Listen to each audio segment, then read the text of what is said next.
Aujourd'hui, on entend toutes sortes de choses sur la mise en place d'un couple conscient, sur qu'est-ce qu'un couple conscient. Puis dans la vidéo d'aujourd'hui, je voulais parler spécifiquement d'un début d'une rencontre quand on rencontre une personne qui a le potentiel d'être un partenaire pour bâtir ce couple conscient-là. Si tu es nouvelle sur ma chaîne, je te souhaite la bienvenue. Je m'appelle Mélanie. Ça fait 5 ans que j'accompagne à temps plein des femmes qui souffrent en amour, des femmes qui souffrent d'être porteuses de nouveaux codes d'amour, mais qu'elles ne savent pas en fait comment équilibrer cette réalité-là avec la réalité d'aujourd'hui. On l'observe beaucoup, la dynamique homme-femme aujourd'hui dans le relationnel amoureux est difficile. Autant les hommes que les femmes ne s'y retrouvent pas. Et je suis là aujourd'hui pour vous guider dans un peu plus de clarté dans ça, comment ça se met en place, comment ça s'installe, et de vous faire observer des prises de vue qui sont différentes de ce que vous pouvez entendre ailleurs. Donc, dans cette vidéo d'aujourd'hui, je discute avec une personne qui me pose des questions, que j'accompagne cette personne depuis plusieurs années, et elle est en processus de fréquenter une nouvelle personne. Donc, il y a quelqu'un qui est entré dans sa vie, et là, elle veut mettre en application tout ce que je lui ai enseigné dans les dernières années à travers mes accompagnements et mes programmes de formation qu'elle a suivis. Et c'est là le vrai test. Parce que la plupart des gens, on va aller travailler sur soi, on va aller faire de la méditation, on va aller prendre des cours de formation, développement personnel, on va aller dans la spiritualité, etc. Mais les vrais tests, c'est face au réel dans une relation avec une vraie personne. Et ces tests-là sont vraiment importants pour soi, pour apprendre à se connaître encore plus. Donc, je vous souhaite un bon visionnement et restez jusqu'à la fin parce que j'ai une invitation spéciale pour toi. J'ai une invitation spéciale pour toi si tu sens que c'est le moment pour toi d'aller de l'avant avec mon aide, mes accompagnements. Eh bien, tu auras les informations à la fin de la vidéo. Je suis intéressée à te connaître plus.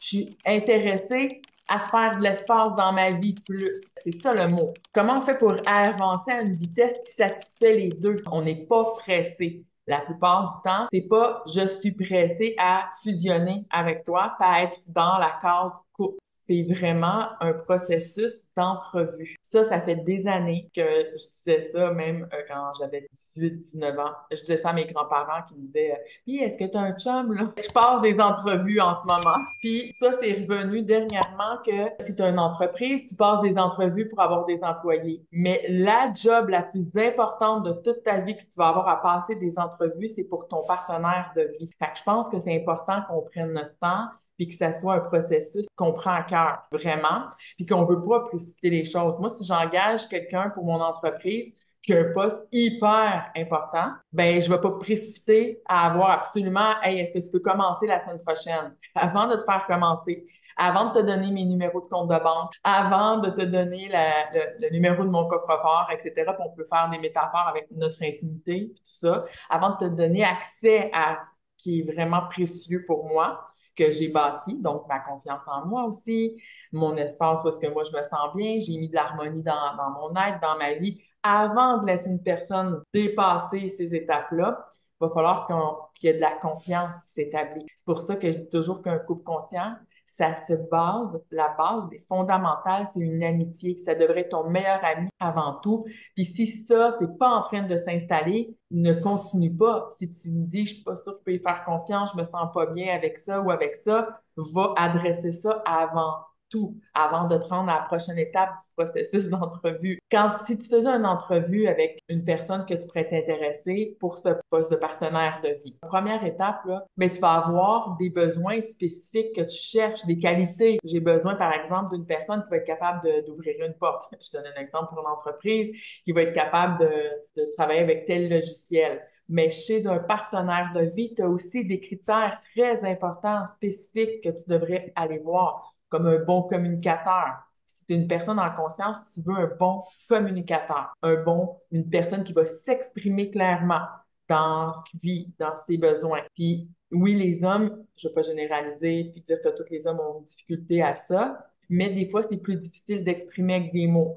Fait qu'il faut être plus patient. Ça aussi, dans la mise en place d'un couple conscient, il faut comprendre la psychologie d'un homme et d'une femme qui sont différents de toute manière.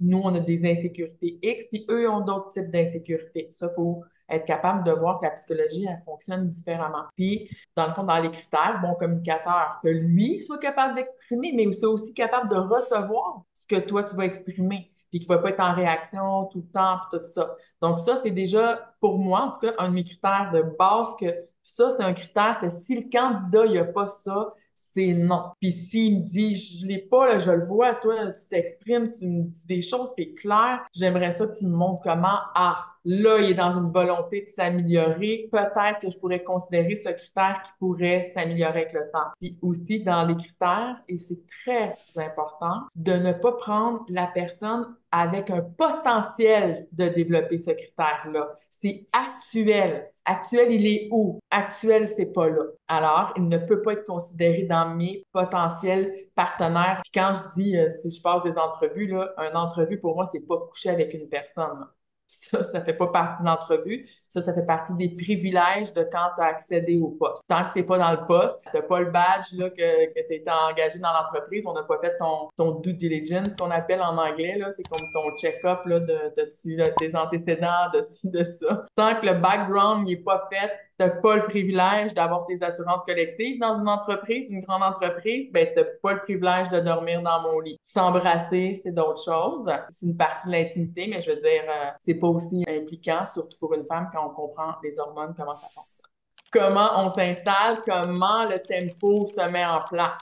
La première chose, là, c'est de constamment observer est-ce qu'il y a comme quelque chose à l'intérieur de moi qui veut forcer, qui veut presser, qui veut accélérer et de se ramener à se poser la question où tu veux aller, ma grande? Qu'est-ce qui presse tant que ça? Puis d'être authentique envers nous. Puis si tu vois que c'est le partenaire qui veut faire ça, que c'est lui qui va aller trop vite en affaires, observe où est-ce qu'il s'en va. La plupart du temps, c'est des programmes inconscients qui sont en dessous puis qui sont en réaction.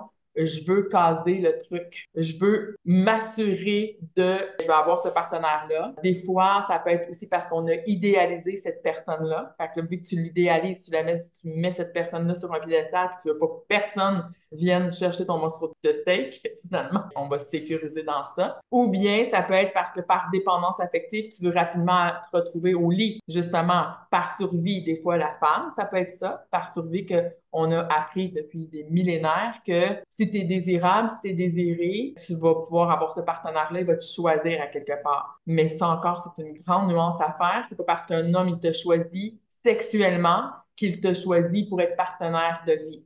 Et c'est là que la plupart des femmes qui se sentent libres sexuellement se font piéger parce qu'elles pensent que parce qu'elles vont se faire choisir sexuellement, ben automatiquement, l'homme, ben, il va tomber en amour avec, mais un homme ne tombe pas en amour comme ça. Une femme peut tomber en amour comme ça, puis c'est là qu'on se fait piéger à cause des hormones. C'est pourquoi c'est important d'attendre le plus longtemps possible pour être sûr que ce partenaire-là, c'est un partenaire qui a un réel potentiel, pas juste dans notre imaginaire.